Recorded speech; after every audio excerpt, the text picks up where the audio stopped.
आता या चॅनलमध्ये तुमचं खूप खूप स्वागत आहे. श्री स्वामी समर्थ. आज मी तुम्हाला सांगणार ज्या लोकांना भरपूर प्रमाणात पैशांची तंगी आहे, पैशांची प्रश्न आहे, त्यांनी हा उपाय करायचा आहे.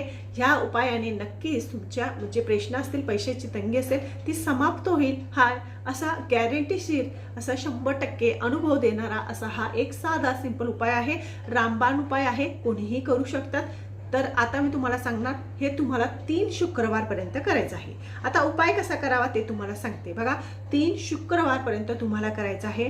त्यासाठी तुम्हाला शिव मंदिरात जावं लागणार. शिव मंदिरात गेल्यानंतर तुम्हाला दही, साखर, मध एकत्र करायचं आणि शिव भगवानाची जी पिंड असते त्याला संपूर्ण पिंडीला ते टाकायचं, त्याच्याने अभिषेक करायचा. व्यवस्थित पिंड व्यवस्थित साफ करायची ते टाकून आणि नंतर ना आपल्याला स्वच्छ पाण्याने अभिषेक करायचा आहे. स्वच्छ पाण्याने अभिषेक झाल्यानंतर तुमच्याजवळ जर अत्तर असेल, याचं काय म्हणतात, गुलाबाचा अत्तर असेल तर गुलाबाचा अत्तर ठिकाणी लावून संपूर्ण पिंडीला गुलाबाचा अत्तर लावायचं आहे. गुलाबाचा अत्तर नसेल काही हरकत नाही तर तुम्ही गुलाबजल सुद्धा त्या ठिकाणी लावू शकता. त्या ठिकाणी तुपाचा दिवा लावायचा. भगवान भोलेनाथांना विनंती करायची की मला खूप पैशाची अडचण आहे. मी 3 शुक्रवार दर शुक्रवारी मी असा अभिषेक करेल.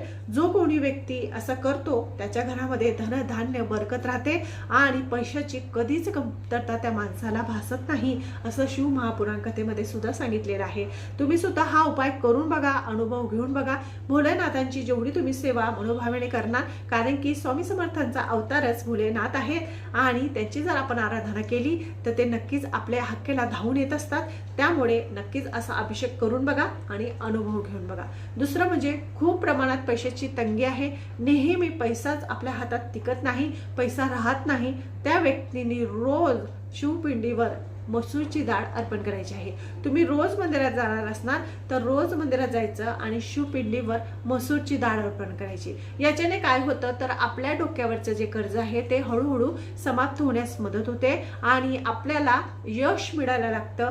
का म्हणजे आपल्याला ज्या ठिकाणी आपल्याला यश मिळत नाही, आपले कामं होत नाही, ते कामं सुद्धा व्हायला लागतात. आपल्या घरामध्ये धनसंपदा वाढायला लागते. आणि बघा, प्रयत्न परमेश्वर म्हणजे प्रयत्नार्थी परमेश्वर म्हणजे प्रयत्न सुद्धा तेवढेच करायचे, आपल्याला तेवढीच मेहनत सुद्धा करायची आहे आणि हे अनुभव सुद्धा करायचे आहे. बघा, हे अनुभव केल्याने नक्कीच आपल्याला अनुभव यायला लागतो, आपल्याला प्रचिती येते आणि आपल्या मनातली जी कामना आहे ती नक्कीच पूर्ण होत असते. त्यामुळे हा उपाय करून बघा, अनुभव घेऊन बघा. माझं चॅनल तुम्हाला आवडत असेल तर लाईक करा, सबस्क्राईब करा. श्री स्वामी समर्थ.